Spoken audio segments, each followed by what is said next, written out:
Hello everyone, welcome to another episode of TC Talk, back today with another video, and in today's video we're going to be going over the June 2023 Armory Kit.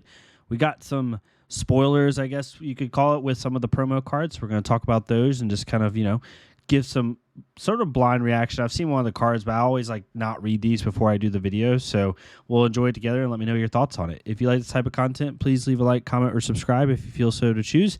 If you're new to the channel, welcome. Thank you so much for stopping by. If you're a longtime supporter, again, thank you so much. Y'all are the best. Feel free to check out the Patreon and the Discord down below. So, the June 2023 Armory Kit, I love how they always put like some fun lore little bits or just like, thematic bits in it. So the gnashing of teeth, the howls of the damned, they say there's no game without pain, but how far are you willing to go? How much will you sacrifice for true power? So I think this sentence means something, obviously, but I really do think it means something as a hint to something about Vincett's hero ability, but we'll talk about that in a second. It's a complete tin hat theory, but I want to get y'all's thoughts on it. So the June Armory Kit event lets you lose your own life to open the rune gate and unleash the horrors within. This month, the cold foil Flail of Agony arrives at your LGS along with the extended art rainbow foil Bantam Banshee. This month's People's Champion playmat features Requiem of the Damned and is accompanied by the Dusk Till Dawn playmat for use at your LGS discretion. So just pretty simple, right? Telling you what the Armory Kit is. Here it is a little bit closer up. So we basically have the Flail of Agony, which is a Vincett specialization, which is you pay 1 life to attack for 1, and it's a one-handed weapon. So that's going to be really interesting to see. Maybe there's 2 of these. I don't know if there's a way to give it go again. Obviously, we can't read too much until we see what her hero ability is or its hero ability is, and then also, how its synergy is. Maybe it's just like a fun thematic weapon, because pay 1 life to attack for 1 and, pay 1 life to attack for 1 with no go again doesn't seem like that good, but there's got to be something to it. But when you talk about this weapon, right, so here, and then we have the Bantam Banshee in these promos. You have the kind of like the stained glass playmat, this playmat, which looks sick, like opening the rune gates, then obviously the promo. But here's the Bantam Banshee. So this is the promo card. We don't know what rarity it's going to be. I'm assuming it's a rare based off like how good it is, and also it comes in a color wave. It says Rune Gate. If you control rune chants equal to or greater than Bantam Banshee's cost, you may play it from your banished zone without paying its resource cost. It has blood debt, so it costs 3 normally. So if you were to play this without the rune chant buff, so to speak, it's going to cost, it's 3 for 7, which honestly is on rate anyway, right? It blocks 3, so it's set at red, it's going to come in for 7. Yellow is going to come in for 6. Blue is going to come in for 5. So pretty on rate with most cards as far as cost to power.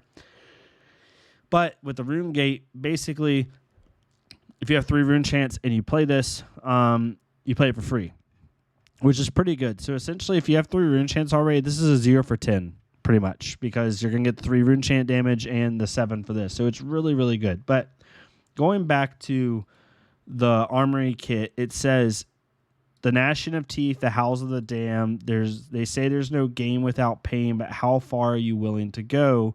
Will you sacrifice for true power? How much will you sacrifice for true power, right? And if we go in Dusk Till Dawn, I think she's in here, where they show Vincett. When they revealed her, like, there's a lot of, like, she has, I'm assuming it's a she, I hope it is. But when Vincett was revealed, their hero art, you can see, like, the metal spikes in the skin. Like, it looks like that they're doing some type of sacrifice or, like, ritual, not sacrifice, maybe, like, ritual in order to open up the rune gate, open up, access to whatever. But it looks like they're having to deal pain to themselves in order to do that. And then when you look at the Armory Kit, you notice that Flail of Agony says pay 1 life, attack for 1. So my thought process is, I think this is complete tin hat theory. First impressions could be completely off. I think Vincett's hero ability is going to revolve around paying life to get rune chants. That's going to be my initial tin hat theory, is you're going to be able to pay a certain amount of life, get a certain amount of rune chants. And I think that she's going to, or he or she's going to have a way of maybe gaining life, or maybe you're just going to play cards that help you gain life back. And you're basically going to be able to play cards at an above rate by paying life is the best way to put it. So like instead of paying resources, you pay life, because this right here says, they say there's no pain, no gain without pain. So like giving life, how far are you willing to go? How much life are you willing to give? How much are you willing to sacrifice for true power, right? Because this card is a perfect example of that. At a base, this is a 3 for 7, pretty on rate. But if you make some rune chance, maybe by paying life, maybe you pay life equal to the amount of rune chance, all of a sudden, if you're saying pay 3 life, play this for free, make 3 rune chance, and then pay this for free, maybe it's a once per turn action where pay X life, X, and make X rune chance. X is equal to the amount of life you pay. Probably not that OP, but like, you know what I mean. So I'm really interested to see what it is.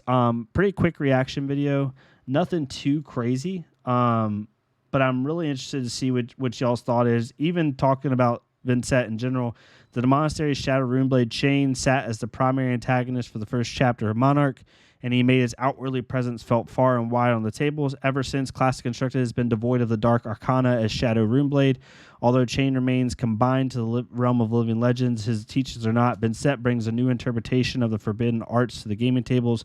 Her ability to manifest Dark Arcana by rune gating it through the dimensional rift serves as the Monastery in their quest to extinguish the light of soul. I think her ability is going to have to do with paying life to get rune chance, which then opens up the rune gate, which allows you to play cards at an above rate. That's going to be my initial thought.